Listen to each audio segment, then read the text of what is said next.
Operation Sindoor ನಡೆದಾಗ ಟ್ರಂಪ್ನೇ ನಮ್ಮನ್ನ ಕಾಪಾಡಿದ್ರು. ಟ್ರಂಪ್ನೇ seize fire ಮಾಡಿಸಿದ್ರು. ಟ್ರಂಪ್ನೇ ತುಂಬಾ ಒಳ್ಳೆಯವರು, ಅವರಿಗೆ ನೊಬೆಲ್ ಪ್ರಶಸ್ತಿ ಕೊಡಬೇಕು ಅಂತ ಒಂದು ದೇಶವೇ ಹೇಳಿದ್ರು. ನಿಮಗೆ ನೆನಪಿರಬಹುದು ಅನ್ಕೊಳ್ತೀನಿ. ಆ ದೇಶದ ಹೆಸರು ಪಾಕಿಸ್ತಾನ. ಅದು ದೇಶ ಅಂತ ಹೇಳೋದಕ್ಕೂ ಲಾಯಕಲ್ಲ. ಆ ಕಸದ ಬುಟಿಯ ಹೆಸರು ಪಾಕಿಸ್ತಾನ. ಟ್ರಂಪ್ನೇ ನಮ್ಮ ಡ್ಯಾಡಿ, ಟ್ರಂಪ್ನೇ ನಮ್ಮ ಗ್ರ್ಯಾಂಡ್ ಫಾದರ್, ಟ್ರಂಪ್ನೇ ನಮ್ಮ ಅಂಕಲ್, ಎಲ್ಲವೂ ನಮ್ಮ ಟ್ರಂಪ್ನೇ ಅಂತ ನಮ್ಮ ಶಬಾಸ್ ಶರೀಫ್ಗೂ ಆಸಿಮ್ ಮುನೀರ್ಗೂ ಎಷ್ಟು ಸಲ ಹೋಗಿ ಟ್ರಂಪ್ ಮುಂದೆ ಕೈಕಟಿ ನಿಂತಿರು ಗೊತ್ತಾ? ಈ ದೃಶ್ಯ ಒಂದು ಧನುಷ್ ಚಿತ್ರದ ಸೀನ್ ನೆನಪಿಗೆ ತರದೆ. ಅಲ್ಲಿ ಸಮರಸಿಂಹಾರೆಡ್ಡಿ ಮನೆಗೆ ಹೋಗಿ ವಿವೇಕ್ ಕಾಲಿಗೆ ಬೀಳೋ ಸೀನ್ ಇರುತ್ತಲ್ಲ, ಅದೇ ತರ ಪಾಕಿಸ್ತಾನದ ಪ್ರಧಾನಿ ಮತ್ತು ಆ ಫೀಲ್ಡ್ ಮಾರ್ಷಲ್ ಎಷ್ಟು ಬಾರಿ ಹೋಗಿ ಅದೆಲ್ಲ ಮಾಡಿ ಬಂದ್ರು. ಆದ್ರೆ ಈಗ ಏನಾಯ್ತು ಗೊತ್ತಾ? ಪಾಕಿಸ್ತಾನಕ್ಕೆ 99% ಟ್ಯಾರಿಫ್, ಭಾರತಕ್ಕೆ 18% ಟ್ಯಾರಿಫ್. ಅಂದ್ರೆ ಭಾರತಕ್ಕೆ 1% ಕಡಿಮೆ. ಯಾವ ಭಾರತ ಆಪರೇಷನ್ ಸಿಂಧೂರ್ಗೆ ಟ್ರಂಪ್ಗೂ ಸೀಸ್ ಫೈರ್ಗೂ ಯಾವುದೇ ಸಂಬಂಧವೇ ಇಲ್ಲ ಅಂತ ಸ್ಪಷ್ಟವಾಗಿ ಹೇಳಿದೋ, ಯಾವ ಭಾರತ ಗಾಜಾ ಪೀಸ್ ಅನ್ನೋ ಈ ಡ್ರಾಮಾಗಳಲ್ಲಿ ನಾವು ಭಾಗಿಯಾಗಲ್ಲ ಅಂತ ತಟನೆ ಹೇಳಿದೋ, ಯಾವ ಪ್ರಧಾನಿ ಟ್ರಂಪ್ಗೆ ಫೋನ್ ಮಾಡಲ್ಲ ಅಂತ ಹಠವಾಗಿ ನಿಂತಿದ್ರು, ಆ ದೇಶಕ್ಕೆ ಏನಾಯ್ತು ಗೊತ್ತಾ? 18.5% ಇಂದ 18% ತಂದು ಟ್ಯಾರಿಫ್ ಕಡಿಮೆ ಮಾಡಿ ನಿಲ್ಲಿಸಿ ತೋರಿಸಿದ್ದಾರೆ. ಇವತ್ತು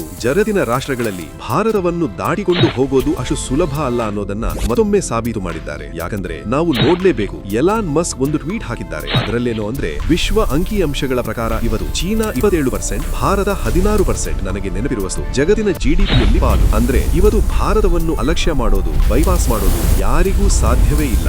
ಎರಡನ್ನೂ ಸೇರಿಸಿದ್ರೆ 40% ಗಿಂತ ಹೆಚ್ಚು ಇವತ್ತು ಚೀನಾವನ್ನಾಗಲಿ ಭಾರತವನ್ನಾಗಲಿ ದಾಟಿಕೊಂಡು ಹೋಗಕ್ಕೆ ಸಾಧ್ಯವೇ ಇಲ್ಲ. ಕಾಲ ಬದಲಾಗಿದೆ ಅನ್ನೋದೇ ಕಾರಣಕ್ಕೆ ಎಲಾನ್ ಮಸ್ಕ್ ಸ್ವತಃ ಒಂದು ಟ್ವೀಟ್ ಹಾಕಿದ್ದಾರೆ. ಅಂದಹಾಗೆ ಇಂತಹ ಒಂದು ಇಕ್ಕಟ್ಟಿನ ಪರಿಸ್ಥಿತಿಯಲ್ಲಿ ಆರ್ಥಿಕವಾಗಿ ನಮ್ಮ ದೇಶವನ್ನು ತುಂಬಾ ಸರಿಯಾಗಿ ನಿಖರವಾಗಿ ಒಂದು ಸರ್ಕಾರ ನಡೆಸಿಕೊಂಡು ಹೋಗ್ತಿದೆ. ಆ ಸರ್ಕಾರದಲ್ಲಿ ಕೆಲವು ಕೊರತೆಗಳಿವೆ, ಅದನ್ನು ನಾವು ಒಪ್ತೇವೆ. ಆ ಕೊರತೆಗಳು ಬಂದಾಗ ನಾವೇ 360 ಡಿಗ್ರಿಯಲ್ಲಿ ಅವನ್ನೆಲ್ಲ ತೆಗೆದು ಚರ್ಚೆ ಮಾಡಿದ್ದೇವೆ. ಆದರೆ ಕೊರತೆಗಳನ್ನು ಮೀರಿ ಬಹಳಷ್ಟು ಸಾಧನೆಗಳಿದ್ದಾಗ ಜನರನ್ನು ಗೊಂದಲಕ್ಕೆ ತಳ್ಳಲು ಮತ್ತೆ ಮಧ್ಯ ಮತ್ತು ರಾಜ್ಯ ರಾಜಕೀಯ ಪಕ್ಷಗಳು, ಪ್ರತಿಪಕ್ಷಗಳು, ಇಲ್ಲಿ ಇರುವ ಕಾಂಗ್ರೆಸ್ ಮತ್ತು ಅಲ್ಲಿ ಪ್ರತಿಪಕ್ಷವಾಗಿರುವ ಕಾಂಗ್ರೆಸ್ ಸುಳ್ಳು ಹೇಳಿ ಜನರನ್ನು ಮರುಳುಗೊಳಿಸಲು ನಿರಂತರವಾಗಿ ಪ್ರಯತ್ನ ಮಾಡ್ತಿವೆ. ನಮಸ್ಕಾರ. ಜೈ ಹಿಂದ್, ಜೈ ಕರ್ನಾಟಕ. TR ರವಿ ರಾಘವ್, ರೀತೀಶ್.